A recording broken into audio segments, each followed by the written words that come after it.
அருட்பெருஞ்சோதி அருட்பெருஞ்சோதி தனிப்பெரும் கருணை அருட்பெருஞ்சோதி. எல்லா உயிர்களும் இன்புற்று வாழ்க, வள்ளல் மலரடி வாழ்க வாழ்க, கொல்லா விரதம் குவளை எல்லாம் ஓங்குக, நல்லோர் நினைத்த நலம்பெறுக, நன்று நினைத்த எல்லோரும் வாழ்க இசைந்து.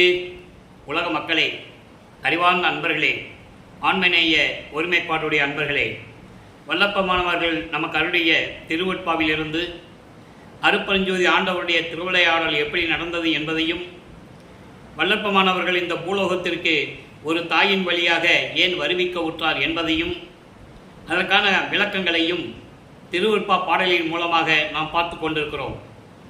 வல்லப்பமானவர்கள் இறைவனால் ஒரு தாயின் வழியாக வருவிக்க உற்று மொத்தம் 51 ஆண்டுகள் இந்த உலகிலே, இந்த பூலோகத்திலே உலாவிக் கொண்டிருக்கிறார். இந்த 51 ஆண்டுகளையும் அருட்பெருஞ்சோதி ஆண்டவர் 8 ஆண்டுகளாக பிரித்து தனது மகனுக்கு எப்படியெல்லாம் அருளை கொடுத்து கொண்டிருக்கிறார் என்பதைத்தான் திருவருட்பாவின் பாடலின் மூலமாக 1ஆம் திருமுறையிலிருந்து 6ஆம் திருமுறை வரைக்கும் இருக்கின்ற பாடலுடைய விளக்கங்களை நாம் தொகுத்து பார்த்து கொண்டிருக்கிறோம். வல்லப்பமானவர்கள் இந்த பூலோகத்திற்கு வருவிக்க உற்றதற்கு காரணம், வருவிக்க உற்றவர் என்பது நான் ஏற்கனவே விளக்கங்கள் கொடுத்திருக்கிறேன். வருவிக்க உற்றவர் என்பது இறைவனுக்கு இந்த பூலோகத்தில் ஏதாவது ஒரு காரியங்கள் ஆக வேண்டியது இருக்கவென்றால் தன் அருளால் பெற்றெடுத்த ஒரு ஆண்மகனை இந்த பூலோகத்திற்கு அனுப்புவார். இல்லை என்றால் ஒரு பெண் மூலியமாக, ஒரு பெண் குழந்தை மூலியமாக, ஒரு பெண் மூலமாக இந்த பூலோகத்தில் ஏதாவது நடக்க வேண்டும் என்றால் இறைவன் அந்த பெண்ணை உருவாக்கி இந்த பூலோகத்திற்கு அனுப்புவார். ஆனால் நாம் திருவருட்பாவிலே பார்த்து கொண்டிருப்பது, தன் அருளால் ஒரு ஆண்மகனை பெற்றெடுத்து செல்வப்பிள்ளை என்று பெயரிட்டு வளர்த்து கொண்டிருந்த அருட்பெருஞ்சோதி ஆண்டவர் பிரம்மன், திருமால், ருத்திரன், மகேஸ்வரன், சதாசிவம் போன்றவர்கள், அந்த பதத்தலைவர்கள் ஏற்கனவே 5 தொழில்களை செய்து கொண்டிருந்தார்கள். ஒவ்வொருத்தர்களுக்கும் ஆயுள் காலம் உண்டு. அந்த ஆயுள் காலம் முடிந்தவுடனே அவர்களுடைய அருள் காலம் முடிந்துவிடும். அதன் பிறகு அவர்களுக்கு எந்த விதமான செயலையும் செய்ய முடியாது. அந்த காலகட்டங்களில் சதாசிவன் தான் இறுதியாக 5 தொழில்களை செய்து கொண்டிருக்கிறார். பிரம்மனுடைய ஆயுள் காலம் முடிந்தவுடனே படைக்கும் தொழிலை திருமால் சேர்த்து செய்ய வேண்டும். திருமால் ஆயுள் காலம் முடிந்தவுடனே 8,64,000 வருடங்கள் திருமாலுக்கு. அவருடைய ஆயுள் காலம் முடிந்தவுடனே அந்த தொழிலை 2 தொழிலையும் சேர்த்து ருத்திரன் செய்ய வேண்டும். அதன் பிறகு மகேஸ்வரன் 4 தொழில்களை செய்ய வேண்டும். இப்படி ஒவ்வொருத்தருடைய ஆயுள் காலம் முடிந்தவுடனே இறுதியாக சதாசிவம் 5 தொழில்களை செய்து கொண்டிருக்கும் போது அவருடைய ஆயுள் காலம் என்பது அருள் காலம். அவருடைய செயலாற்றல் முடிவதற்கு 51 ஆண்டுகள் மீதம் இருக்கிறது. அந்த 51 ஆண்டுகளுக்கு பிறகு இந்த பிரபஞ்சத்தை இயக்குவதற்கு ஒரு ஆள் வேணும். மறுபடியும் பிரம்மன் திருமால்கிட்ட கொடுக்கறதுக்கு அருட்பெருஞ்சாண்டவருக்கு விருப்பம் இல்லை. அதனால் தன் அருளால் ஒரு ஆண்மகனை பெற்றெடுத்து செல்வப்பிள்ளை என்று பெயரிட்டு வளர்த்து கொண்டிருக்கிறார். காலங்கள் நெருங்கி கொண்டிருக்கிறது. தன் மகனை இந்த பூலோகத்திற்கு அனுப்ப வேண்டும். ஏன் அனுப்ப வேண்டும் என்ற நிலையை உலக மக்களுக்கு விளக்கி சொல்ல வேண்டும். ஏற்கனவே தோன்றிய 4 யுகங்களிலுமே, கிரேத யுகம், திரேத யுகம், துவார யுகம், கலியுகம், இந்த 4 யுகங்களிலுமே இந்த 5 பதத்தலைவர்களுடைய அருளாட்சி தான் நடந்து கொண்டிருந்தது. பிரம்மன், திருமால், ருத்திரன், மகேஸ்வரன், சதாசிவம், இந்த 5 பேரும் அருளாட்சி செய்து கொண்டிருந்த அந்த 4 யுகங்களிலுமே சமயங்களும் மதங்களும் மார்க்கங்களும் தோன்றிவிட்டது. அதோடு மட்டுமல்லாமல் முரண்பாடு கருத்துக்குள் உள்ள இந்த சமயங்களும் மதங்களும் மார்க்கங்களும் மக்களை பிரிவினைப்படுத்தி அதற்கேற்றபடி அவர்களுடைய தலைவர்களுக்கு ஏற்றபடி ஆலயங்களை அமைத்து மக்களை வழிபட செய்து விட்டார்கள். இந்த நிலை மாற வேண்டும். அப்போ ஒரு சுத்த சன்மார்க்கம், ஒரு புது மார்க்கம் உருவாக்க வேண்டும். அந்த மார்க்கம் சமரசமாக இருக்க வேண்டும். உலக மக்கள் எல்லாம் அந்த மார்க்கத்தில் இணைந்து மரணமில்லா பெருவாழ்வில் இந்த உலக மக்கள் எல்லாம் வாழ வேண்டும், இன்புற்று வாழ வேண்டும். எல்லா உயிர்களும் இன்புற்று வாழ வேண்டும்.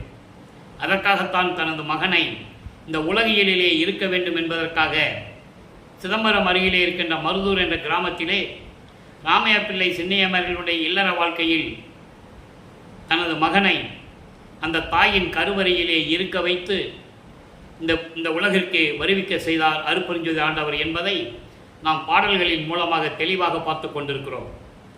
அன்பர்களே, நான் ஏற்கனவே கூறியது போல இங்கே கூறக்கூடிய விளக்கங்கள் எல்லாமே கதை அல்ல, கற்பனைகள் அல்ல. புராணங்களிலும் காவியங்களிலும் சொல்லப்பட்ட கதைகளும் கற்பனைகளும் அல்ல. பிரபஞ்சத்தின் உண்மைகள் எப்படியெல்லாம் நடந்தது என்பதை திருவருட்பாவின் பாடல் மூலமாக பார்த்து கொண்டிருக்கிறோம். ஆக அந்த வகையிலே நமது பிள்ளை பெருமான் அவர்கள் ஒரு தாயின் வழியாக வருவிக்க உற்றார். நமது குழந்தை இறைவன் வருவிக்க உற்ற நாள் 5/10/1823 ஆண்டு. அப்போது 1/1/1823 ஆண்டு இறைவனுடைய திருவிளையாடல் தொடங்குது. 30/1/1874 இரவு 12 மணி வரைக்கும் நடக்குது. அப்போ அந்த 51 ஆண்டுகள் திருவிளையாடல்களை 8 ஆண்டுகளாக பிரித்து 6 பகுதிகளாக பிரித்து 6 8 48 ஒவ்வொரு 8 ஆண்டுகளிலும் தன் மகனை எப்படியெல்லாம் ஆட்கொள்ளுகிறார், தன் மகனுக்கு எப்படியெல்லாம் அருளை கொடுக்கிறார், தனது மகனை சமயங்களில் ஈடுபட வைத்து சிவபெருமானை எப்படி வழிபட செய்கிறார் அருட்பெருஞ்சோதி ஆண்டவர். அதன் பிறகு சுத்த சன்மார்க்கத்தை கொடுத்த பிறகு அவருடைய நிலை என்ன, இந்த நிலைகளை தான் நாம் பார்த்து கொண்டிருக்கிறோம். ஏனால் இந்த விளக்கங்களை கூறுவது ஒரு காலத்தின் கட்டாயம். பிள்ளைப்பெருமான் அவர்கள் வருவிக்க விட்டு 203 ஆண்டுகள் முடிவடைந்த காலத்திலும் கூட அவருடைய உண்மையான நிலையை, அதாவது இறைவனுடைய மகன் என்ற நிலையை மறைத்து விட்டார்கள், உண்மையை மறைத்து விட்டார்கள். அதற்கான காரணங்களையும் நாம் பார்த்து கொண்டிருக்கிறோம். ஆக அப்படி வருவிக்க உற்ற இடம் மருதூர் என்ற கிராமத்திலே.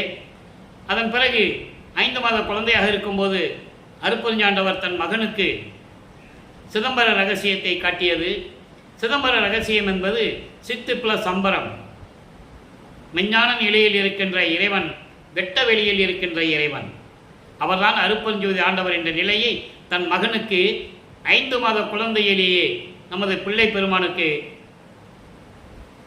சுயரூபத்தை காட்டுகிறார் அருட்பெருஞ்சோதி ஆண்டவர்.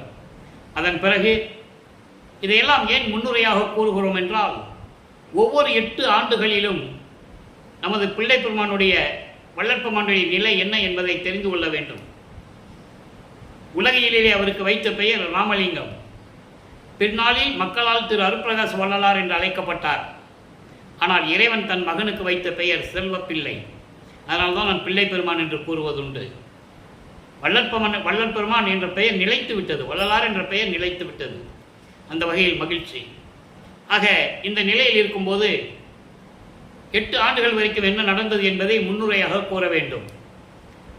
ராமையா பிள்ளை அவர்கள் இறந்த உடனே சின்னையம்மை அவர்கள் 5 குழந்தைகளை அழைத்து கொண்டு, ஏற்கனவே அவங்களுக்கு 4 பேர் பிறந்தவர்கள், 2 ஆண் பிள்ளைகள் 2 பெண் பிள்ளைகள், அவர்கள் பிறந்தவர்கள். 5ஆவதாக வருவிக்க உற்றவர் நமது பிள்ளை பெருமான் அவர்கள், நமது குழந்தை இறைவன். ஆக இந்த 5 அவங்களுக்கு தெரியாது, இது இறைவனுடைய மகன் அவங்களுக்கு தெரியாது. உலகியலிலே பிறந்தது போல் அவர்கள் நினைத்து கொண்டிருக்கிறார்கள். அவர் எப்படி வருவிக்க விட்டார், ஒரு தாயின் கருவறையிலே எப்படி இருந்தது என்பதை நாம் ஏற்கனவே தெளிவாக பார்த்து விட்டோம். அதன் பிறகு சின்ன காவனம் செல்லுகிறார்கள். பொன்னேரி அருகில் இருக்கின்ற ஒரு கிராமம். அந்த கிராமம் தான் அந்த அம்மையார் பிறந்த ஊர். அங்கே சில காரணங்களால் இருக்க முடியவில்லை, சென்னையிலே குடியேறுகிறார்கள்.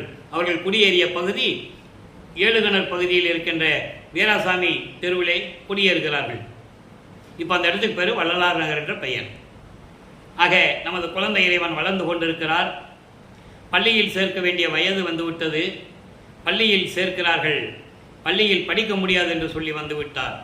ஏனென்றால் அவருக்கு மனம் இல்லை. இறைவனுடைய திருவிளையாடல் நடக்குது. தன் மகன் எங்கேயும் யார்கிட்ட போய், எந்த வாத்தியார்கிட்ட போய் படிக்கக்கூடாது, யாரையும் குருவாய் ஏற்றுக்கொள்ளக்கூடாது, வெள்ளை ஆடை தான் தன் மகன் அணிய வேண்டும். இந்த நிலையில் இறைவனுடைய திருவிளையாடல் நடந்து கொண்டிருக்கிறது. அது நமது குழந்தை இறைவனுக்கு தெரியாது, உலகிலே யாருக்கும் தெரியாது. பள்ளிக்கூடத்தில் படிக்க முடியாதுன்னு வந்துட்டால் வீட்டில் எவ்வளோ பிரச்சனைகள் இருக்குன்னு நமக்கு தெரியும். அந்த நிலை நமது குழந்தை இறைவனுக்கும் ஏற்படுகிறது. ஒரு தனியான இடத்தை தேடுகிறார். அதுதான் கந்தகோட்டம் என்ற ஒரு முருகன் கோயில். ஆக 8 ஆண்டுகள் முடிந்து விட்டது. முதல் 8 இப்படியே போயிடுச்சு. 2வது 8, அதாவது 9வது ஆண்டில் தொடக்கத்தில் அருட்பெருஞ்சோதி ஆண்டவர் தன் மகன் முன் எழுந்தருளி, தன் மகன் முன் தோன்றி, மகனே நீ என் மகனடா, என் குலத்தின் மூத்த மகன் நீ. உன்னால் இந்த உலகத்தில் சில காரியங்கள் நடக்க வேண்டியது இருக்கிறது. அதற்கு உனக்கு முன்பருவம் பின்பருவம் காட்டி நான் அருள் செய்வேன். தற்போது ஞானத்தை பெற்றுக்கொள் மகனே, எதற்கும் அஞ்சாதே என்று சொல்லி மறைந்து விடுகிறார். இப்போ நம்ம குழந்தை இறைவன் பிள்ளை பெருமான் அவர்களுக்கு இறைவனுடைய மகன்னு தெரிஞ்சு போச்சு. இது வரைக்கும் தெரியாது. இப்போ இறைவன் மகன் தெரிஞ்சிருச்சு. வெளியே யார்கிட்டையும் சொல்லவும் முடியாது, சொல்லவும் கூடாது. காலத்தின் கட்டாயம். தெய்வங்களுடைய ரகசியங்களை, தெய்வ ரகசியத்தை வெளியே சொல்ல முடியாது. ஆக இந்த நிலையில் இருக்கும்போது ஞானத்தை பெற்ற பிறகு 9வது ஆண்டிலிருந்து 12 ஆண்டுகளுக்குள் 1ஆம் திருமுறை உருவாகிறது. மொத்தம் 8 பதிகங்கள், 712 பாடல்கள்.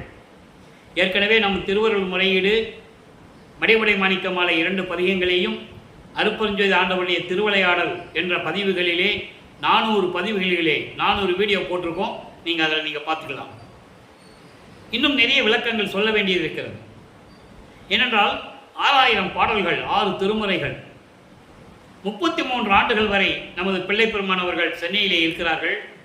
ஒவ்வொரு 8 ஆண்டுகளிலும் அவருடைய நிலை எப்படி இருந்தது என்பதை தான் இப்போ நம்ம பார்த்து கொண்டிருக்கிறோம்.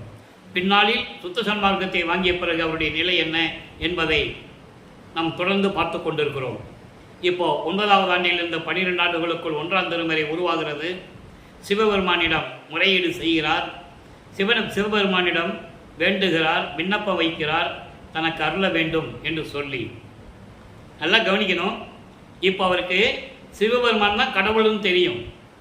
ஏன்னா இவர் சைவ சமயத்தில் இருந்ததனால், சைவ சமயத்தில் இருந்து வருவிக்க உற்றதனால், சைவ சமயத்தின் தலைவனாகிய சிவபெருமானை கடவுளாக ஏற்றுக்கொண்டு நமச்சிவாயா, சிவாய நமா, ஓம் சிவாயா, சிவசிவா என்ற மந்திரங்களை சொல்லி இறைவனை வழிபட்டு கொண்டிருக்கிறார். இப்போ வல்லற்பெருமான் அவர்கள் 12 வயதுக்குள் இருந்து கொண்டிருக்கிறார். அவரை குறிப்பிடும்போது வயது என்று கூட சொல்லக்கூடாது. ஏனால் அவர் ஒவ்வொரு யுகத்திலேயும் இருந்தவர். பிறந்தவருக்கு இறப்பு உண்டு. நமது வல்லற்பெருமான் அவர்களுக்கு பிறப்பு இறப்பு இல்லை. ஒவ்வொரு யுகத்திலேயும் இருந்தவர் என்பதை திருவருட்பாவின் பாடல் மூலமாக நாம் தெளிவாக பார்த்து கொண்டிருக்கிறோம். அவர் இறைவனுடைய மகன். நல்லா புரிஞ்சுக்கணும் நீங்கள். இப்போ சிவனி சவின்பாவில் இதுவரை 82 பாடலுடைய விளக்கங்களை பார்த்திருக்கிறோம். இன்றைக்கி 83வது பாடல். மொத்தம் 100 பாடல்களை கொண்டது அந்த பதிகம். பாடல்களை நல்லா கவனிங்க. திண்ணம் அறியா சிறியேன், திண்ணம் அறியா சிறியேன், உள்ளத்திருக்கும் எண்ணம் அறிந்தாய் இறங்குகிலாய், அறிந்தாய் இறங்குகிலாய், அண்ணல் உன்பால் நித்தம் இறங்கா என் நெஞ்சு அமர்ந்ததாலோ நின் சித்தம் இறங்கா செயல். இது பாடல். பாடல் உங்களுக்கு புரியாது, ரொம்ப கடினமாக தான் இருக்கும். ஆனால் விளக்கம் மிகவும் எளிமையான விளக்கங்கள். இப்போ பாருங்க, அதாவது எதுவும் தெரியாத, உறுதி இல்லாத இந்த சிறியவனின், எதுவும் தெரியாத, அறியாத, எந்த உறுதியும் இல்லாத மனக்குழப்பத்தில் இருந்து கொண்டிருக்கின்ற இந்த சிறியவனின் உள்ளத்தில் இருக்கின்ற எண்ணங்கள் என்னவென்று உனக்கு தெரியும். எவ்வளவு அழகா சொல்ற பாருங்க. இந்த பூலோகத்தில் என்னை ஒரு தாயின் வழியாக வருவிக்க செய்து இந்த நிலையில் இருக்கின்ற என்னை என் உள்ளத்தில் என்ன ஓடிக்கொண்டிருக்கிறது, என்ன எண்ணங்கள் என் உள்ளத்தில் இருக்குது என்பதை உனக்கு தெரியும். உனக்கு தெரியாமல் இல்லை. கடவுளே, அண்ணலே, அண்ணலே என்பது கடவுளே, கடவுளே உன்னிடம் அன்பு இல்லாததினாலும், உன்னிடம் அன்பு இல்லாததினாலும் வணங்காமல் என் மனம் இருந்ததனாலவோ என்னவோ தெரியல, என் மீது இன்னும் நீ இரக்கம் காட்டவில்லை, இறங்குகிறாய் என்று சொல்லுகிறார். ஒருவேளை உன் மேல நான் அன்பு இல்லாமல் இருந்தனோ, உன்னை தினமும் வணங்காமல் இருந்து விட்டேனோ, உன்னை தொழுதாமல் இருந்து விட்டவனோ, அதனால என்னவோ தெரியல என் மேல் நீ இரக்கம் காட்டவில்லையோ. அப்படியெல்லாம் வேண்டாம் ஐயனே, நான் உன் மகன் அல்லவா, அப்படியெல்லாம் வேண்டாம். என் சித்தம் இறங்கா செயல், அதனால்தான் உன் உள்ளம் இறங்கவில்லையோ எனக்கு அருளை கொடுப்பதற்கு. அதெல்லாம் வேண்டாம் இறைவா, என் அண்ணலே விரைவில் வந்து எனக்கு அருள்வாயாக. உன்னால் இந்த பூலோகத்திற்கு வருவிக்க உற்று நான் படுகின்ற துன்பங்களும் துயரங்களும் உனக்கு தெரியும். என் எண்ணத்தில் என்ன ஓடிக்கொண்டிருக்கிறது என்பதும் உனக்கு தெரியும். விரைவில் வந்து எனக்கு அருள வேண்டும் என் ஐயனே என்று சொல்லி விண்ணப்பம் வைக்கிறார். இப்போ இந்த நிலையில் 12 ஆண்டுகளுக்குள் நமது பிள்ளை பெருமான் இருந்து கொண்டிருக்கிறார். 13வது ஆண்டு தொடங்குகிறது. இறைவன் அவர் மனதை தூண்டி விடுகிறார். என் மகனை திருவொற்றியூருக்கு அழைத்து செல் என்று. இறைவனுடைய திருவிளையாடல் நடக்குது. இது அவருக்கு தெரியாது. அப்போ இவர் திருவொற்றியூருக்கு செல்லுகிறார். அப்போ திருவொற்றியூருக்கு செல்லும்போது மனதிடம் எப்படியெல்லாம் கூறுகிறார், மனதை எப்படி கட்டுப்படுத்த வேண்டும் என்று கூறுகிறார் என்ற நிலைகளையெல்லாம் நாம் பார்த்தோம். அப்போ இந்த நிலையில் இருக்கும்போது 2ஆம் திருமுறை உருவாகிறது. 113 பதிகங்கள், 1207 பாடல்கள். அதே போன்று 3ஆம் திருமுறையும் உண்டு. 19 பதிகங்கள், 235 பாடல்கள். 4ஆம் திருமுறையிலும் உண்டு. 12 பதிகங்கள், அங்கே 238 பாடல்கள். இப்படி நிறைய பாடல்களுடைய விளக்கங்கள் நாம் கூற வேண்டியது இருக்கிறது. இப்போ நம்ம 16 ஆண்டுகளுக்குள் அவருடைய நிலை என்ன என்பதை பார்த்து கொண்டிருக்கிறோம். ஏன்னா ஒரே நாளில் எல்லாமே சொல்லிட முடியாது. அதை நீங்கள் நல்லா புரிஞ்சுக்கணும். கதை மாதிரியோ கற்பனை மாதிரியோ சொல்ல முடியாது. ஆக முதல்ல 16 ஆண்டுகளுக்குள் என்ன இருக்கிறார் என்பதை பார்த்து கொண்டிருக்கிறோம். 2ஆம் திருமுறை உருவாகிறது. திருவொற்றியூருக்கு போகிறாரு, எந்த விதமான பலனும் இல்லை. திருமுல்லை வாயிலுக்கு போகிறாரு. அங்கே இருக்கிற சிவபெருமான் பெயர் மாசிலாமணி. மாசிலாமணி மனம் உருகி பாடுவார். அந்த பாடலுடைய விளக்கங்களை எல்லாம் பார்த்தோம்.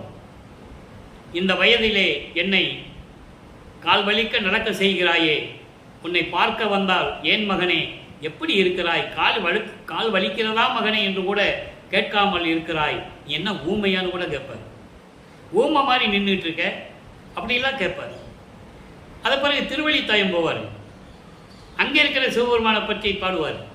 கந்த துணியை கட்டிகிட்டு இருக்க, யாரை ஏமாத்துறதுக்காக இங்கே கட்டிகிட்டு இருக்க, நீ எனக்கு ஒரு துணியை கொடுத்துறேன், நானும் கட்டிட்டு பக்கத்தில் நிற்கிறேன், வர்றவங்க போகிறவங்கெல்லாம் சொல்லட்டும், பெற்ற பிள்ளையை தெருவில் விட்டு விட்டானே என்று இந்த உலகம் உன்னை படிக்குமே, இழிவாக பேசுமே, அந்த பழி சொல்லுக்கும் எலி சொல்லுக்கும் நீ ஆளாகக்கூடாது என்பதற்காகத்தான் நான் வருந்துகிறேன், விரைவில் வந்து எனக்கு அருள வேண்டும் என்றெல்லாம் மெய் சிலிர்க்க பாடுவார். ஒரு பிரயோஜனம் கிடையாது.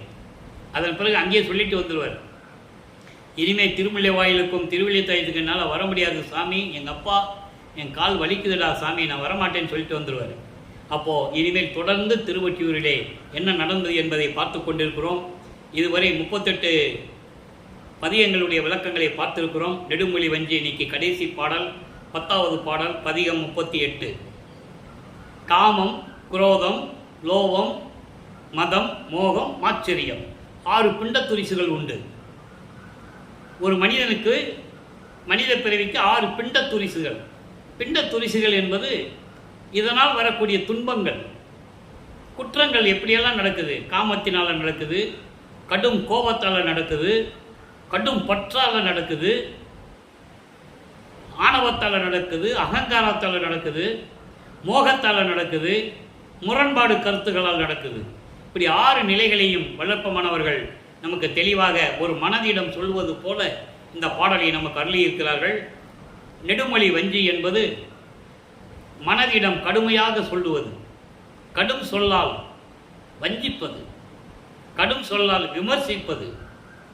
அதை தான் நம்ம பார்த்துட்டு இருக்கோம். இன்னைக்கு கடைசி பாடல் இந்த பதிகத்தில் கவனிங்க.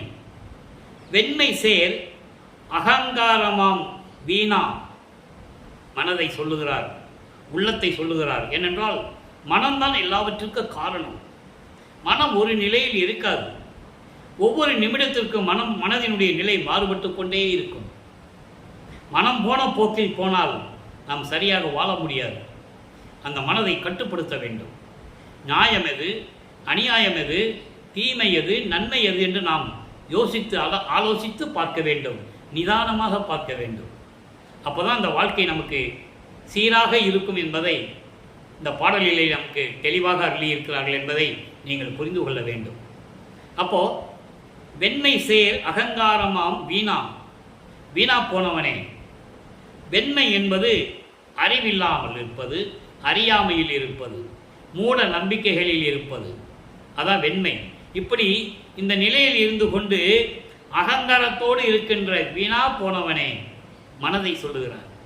விடு விடு என்று என்னை வித்தகம் உணராய், தன்மையின்றி இதற்கு இது துணிந்து எந்தனையும் சாய்ப்பது தகவு என நினைத்தாய், தகவு என நினைத்தாய். அண்மை நின்றிடே, அண்மை நின்றிடே. அண்மை என்பது தூரத்தில், என்னை விட்டு தூரமாக நிற்கணும் நீ. அண்மை நின்றிடே சேமை என்று, சேமை என்று அண்மை நின்றிடேல் சேய்மை சென்று அழி நீ. அன்றி நிற்றியேல் அறிமுதல் ஏத்தும் உண்மை ஒற்றையூர் சிவன் அருள் வாழால் உன்னை வெட்டுவன் உண்மை என்று உணரே என்று சொல்றார். அதாவது இதனுடைய விளக்கம் என்னன்னு பாருங்க. அதாவது அறிவில்லாமல் அறியாமையில் மூட நம்பிக்கைகளில் சுற்றி கொண்டிருக்கின்ற, அகங்காரம் பிடித்து வீணாக அலைந்து கொண்டிருக்கின்ற மனமே, வீணா போனவனே, என்னை விடு விடு என்று நீ சொல்லுகின்றாய். ஏன்னா இவர் அதை கண்ட்ரோலில் வச்சிருக்கிறார். என்னை விடு விடு என்று நீ சொல்லுகிறாய், எனது ஆற்றலை நீ இன்னும் தெரிந்து கொள்ளவில்லை.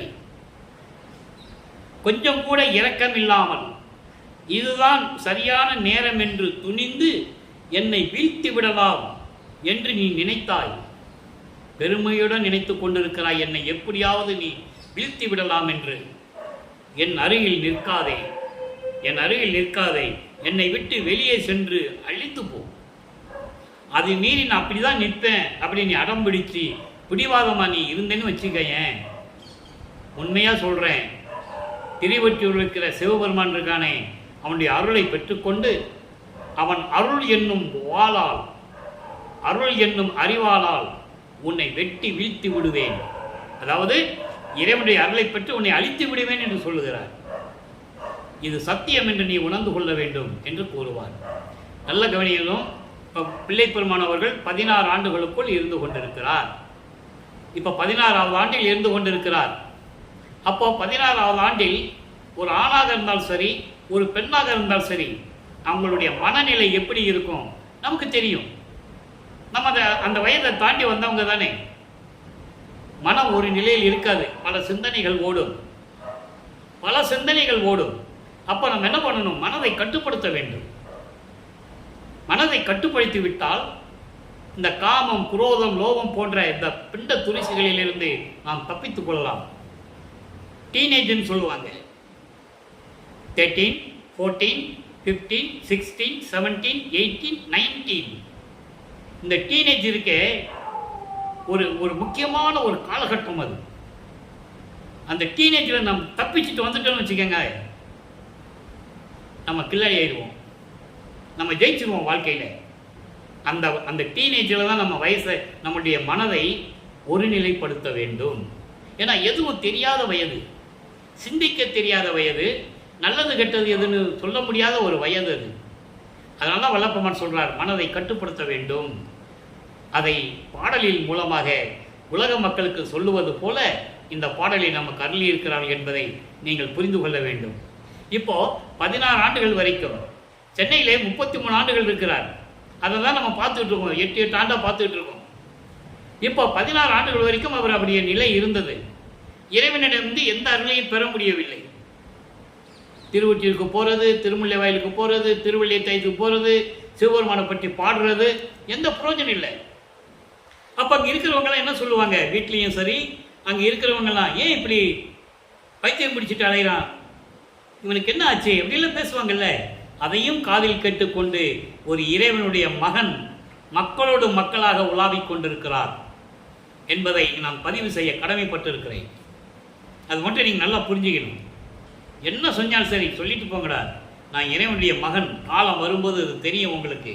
அந்த மனநிலையில் அவர் இருந்து கொண்டிருக்கிறார்.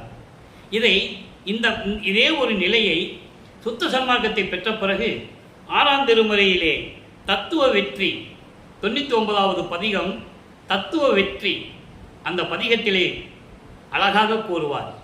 அங்கே சிவபெருமான் வராது, நமச்சிவாயன் வராது, ஓம் சிவாயன் வராது. சுத்த சன்மார்க்கத்தின் பிள்ளை என்று சொல்லுவார். அருப்பெருஞ்சோதி ஆண்டவரை நான் தனிப்பிள்ளை என்று சொல்லுவார். தனிப்பெரும் தளபதியின்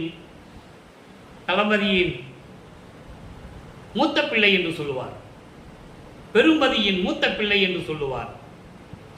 அந்த பாடலை, அதாவது ஒரு சில வரிகள் நான் சொல்ல கடமைப்பட்டிருக்கிறேன். உங்களுக்கு தெரியணும், சைவ சமயத்தில் இருக்கும்போது சிவபெருமானை எப்படி ஏற்றுக்கொண்டிருந்தார்.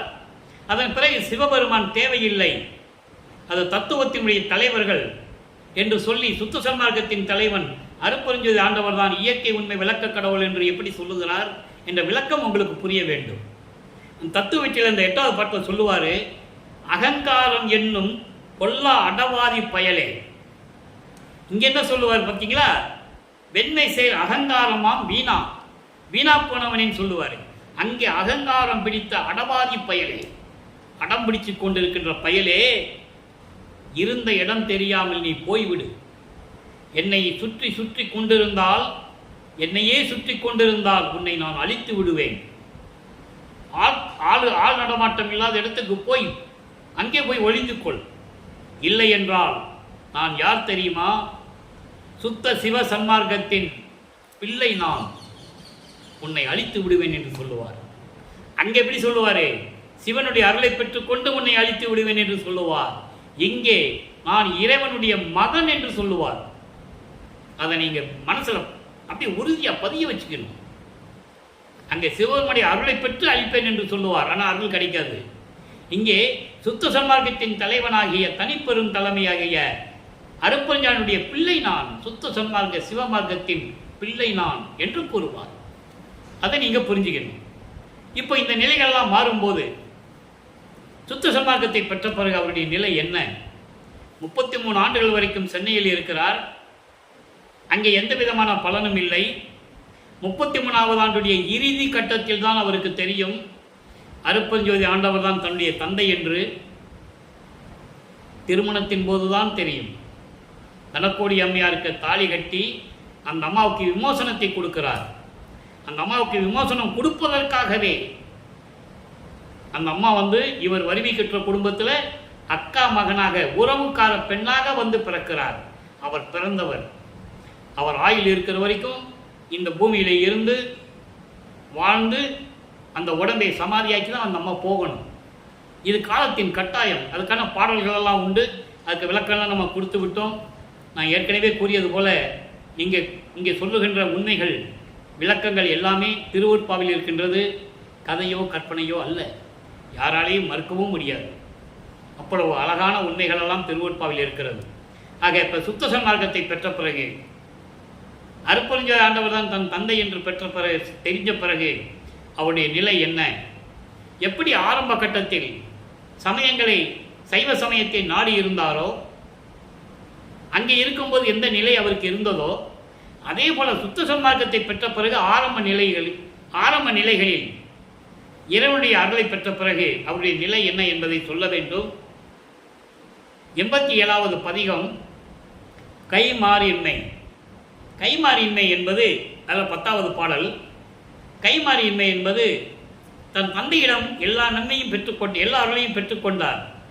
திருப்பி தந்தைக்கு என்ன கைமாறு செய்வது? தந்தை மகனுக்கு செய்தாகிவிட்டது. தந்தை மகனாகிய தன் மகனுக்கு, பிள்ளை பெருமானவர்களுக்கு, வள்ளல் பெருமானவர்களுக்கு என்னென்ன செய்யணுமோ எல்லாம் செஞ்சாச்சு. இப்போ தந்தைக்கு மகன் என்ன செய்ய வேண்டும்? அந்த நிலையை இந்த பாடலில் கூறுகிறார். நல்ல கவனிங்க. புலையை தவிர்த்து, நல்லா கவனிக்கணும். ஏன்னா 6ஆம் திருமுறை 150 பதிகங்கள். எப்போ உருவாகுது? 5வது எட்டில் உருவாகுது. வள்ளப்பமானவர்கள் 40 ஆண்டுகளுக்குள் இருக்கும்போது 6ஆம் திருமுறை உருவாகிறது. அதன் முதல் பகுதி, பிற்பகுதி கருங்கொழியில் இருக்கும்போது நிறைவடைகிறது, பரிபூர்ணமாக நிறைவடைகிறது. அப்போ அந்த ஆரம்ப கட்டத்தில் கைமாறின்மையில் எப்படி சொல்றாருன்னா, புலையை தவிர்த்து என் குற்றமெல்லாம் பொறுத்து. இங்கே புலையை தவிர்த்து என்பது மாமிசம் அல்ல. அதாவது கொலையும் புலையும் தவிர்க்க வேண்டும் என்று கூறுவார். அந்த புலை மாமிசத்தை குறிப்புவது, ஒரு உயிரை கொன்று அந்த உடம்பை தின்பது. இங்க புலையை தவிர்த்து என்பது அதாவது துன்பங்களையும் துயரங்களையும் கொடுக்கக்கூடிய, இழிவான நிலையில் இருக்கக்கூடிய இந்த சமயங்களும் மதங்களும் மார்க்கங்களும் அவற்றை நீக்கி. ஏனென்றால் சுத்த சன்மார்க்கத்தின் முக்கிய தடைகள் அது. விண்ணப்பத்திலேயே நீங்க படிச்சிருக்கலாம். எல்லாமுடைய அருட்பெருஞ்சோதி அற்புத கடவுளே, இது தொடங்கி எக்காலத்தும் சுத்த சன்மார்க்கத்தின் முக்கிய தடைகளாகிய சமயங்கள், மதங்கள், மார்க்கங்கள் என்பவற்றின் ஆசார சங்கற்ப விகற்பங்களும். புரியுதா உங்களுக்கு? அப்ப அது முக்கிய தடைகள், அதைதான் புலை என்று சொல்லுகிறார்.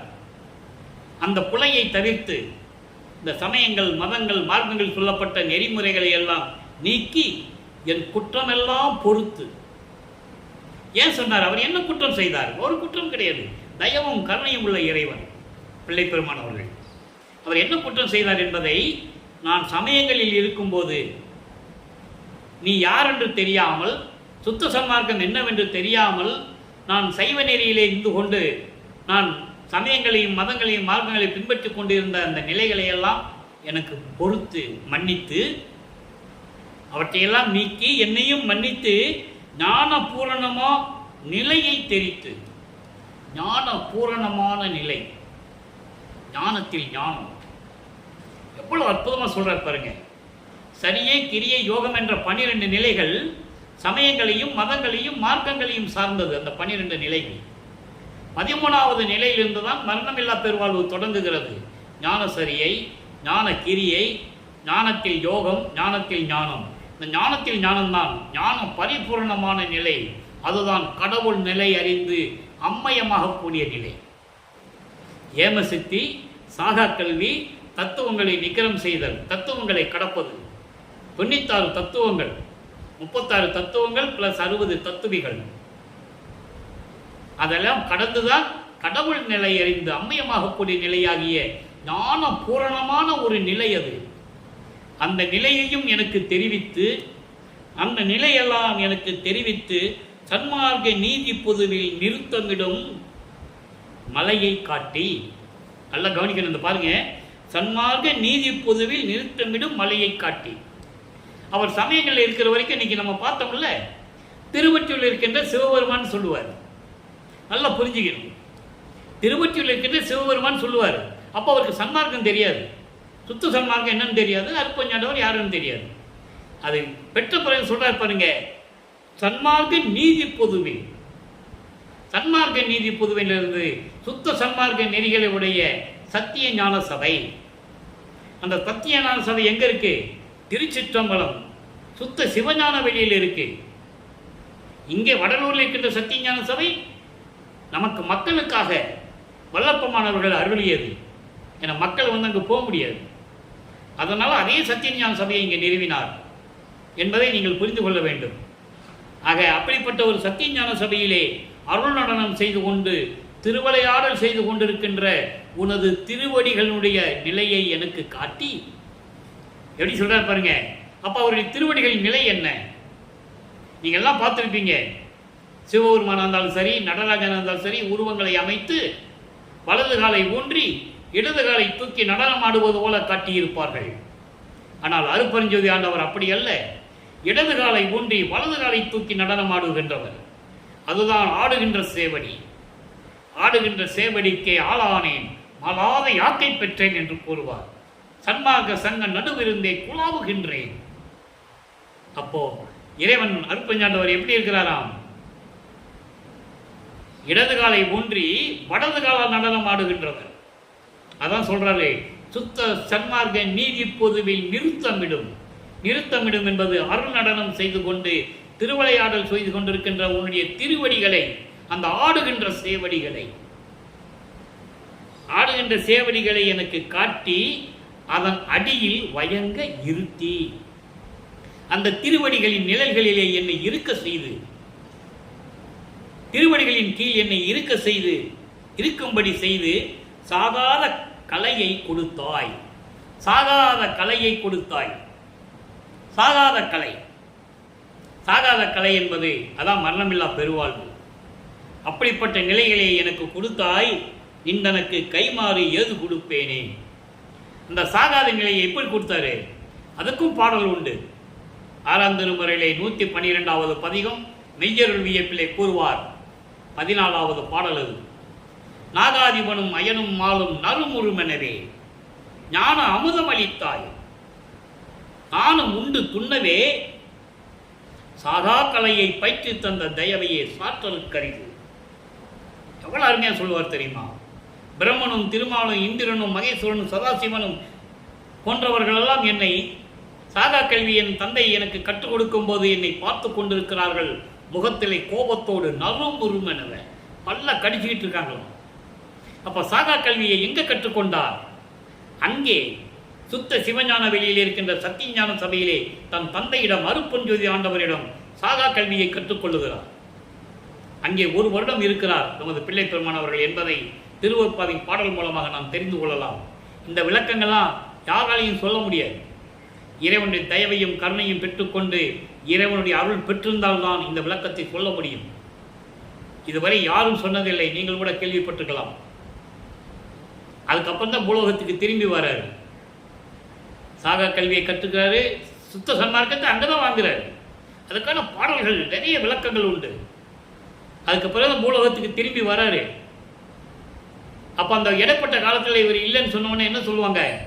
நீங்கள் கேள்விப்பட்டிருப்பீங்க, கதை மாதிரி சொல்லுவாங்க. அவர் எந்த ஊருக்கு போனாருன்னு தெரியல, எங்கே இருக்கிறாருன்னு தெரியல, எப்போ வருவாருன்னு தெரியல, அப்படின்லாம் சொல்லுவார். அப்படியெல்லாம் சொல்லுவாங்க. அவர் எங்கே போனாருன்னு தெரியலப்பா அப்படியெல்லாம் சொல்லுவாங்க. அதெல்லாம் கிடையாது. அவர் எங்கேயும் போகலை. அங்கே சுத்த சிவஞான வழியில் இருந்து கொண்டு தன் தந்தையிடம் சாகா கல்வியை கற்றுக்கொண்டு சுத்த சன்மார்க்கத்தை பெற்ற பிறகு மீண்டும் பூலோகத்துக்கு திரும்புகிறார். வந்துதான் கருங்குழியில் இருக்கிறார். அந்த விளக்கங்களை நம்ம பின்னால் பார்க்க போகிறோம். எனவே அன்பர்களே, நமது பிள்ளை பெருமான் அவர்கள் 16 ஆண்டுகள் வரைக்கும் அவருடைய நிலை என்ன, 33 ஆண்டுகள் வரைக்கும் அவருடைய நிலை என்ன, நம்ம படிப்படியாக பார்க்க போகிறோம். நீ 3 ஆண்டுகள் நான் விளக்கம் சொல்ல வேண்டியது இருக்கிறது. இறைவன் எனக்கு இட்ட கட்டளை 8 ஆண்டுகள், 5 ஆண்டுகள் நான் சொல்லி முடிச்சிட்டேன். நீ 3 ஆண்டுகள் இருக்குது. எனவே நீங்கள் தொடர்ந்து பாருங்கள். இறைவனுடைய நிலையை நீங்கள் தெரிந்து கொள்ளுங்கள். சுத்த சன்மார்க்கத்தை பற்றி தெரிந்து கொண்டு சுத்த சன்மார்க்கத்தில் இணைந்து கொலையும் புலையும் தவிர்த்து ஒரு உயிரை கொன்று அந்த உடம்பை, அந்த நாறுகின்ற உடம்பை நம் உடம்பிற்கு உணவாக எடுத்துக்கொள்ளக்கூடாது. அப்படி நிலையில் இருந்து கொண்டு இறைவனை வணங்கி அருப்பெருஞ்சோதி அருப்பெருஞ்சோதி தனிப்பெருங்கருணை அருப்பெருஞ்சோதி மகாமந்திரத்தை சொல்லி இறைவனுடைய அருளையெல்லாம் பெற்றுக்கொண்டு நீங்கள் இந்த வையகத்தில் வாழ்வாங்க வாழ வேண்டும், நோயற்ற வாழ்வில் வாழ வேண்டும், மரணமில்லா பெருவாழ்வில் நீங்கள் இருக்க வேண்டும் என்று தயவோடையும் கருணையோடையும் இறைவனுடைய அருளையும் பெற்றுக்கொண்ட வள்ளலார் ஊழியன் என்ற அடிப்படையில் உங்களை சிரம் தாழ்த்தி வணங்கி வாழ்த்தி விடைபெறுகிறேன்.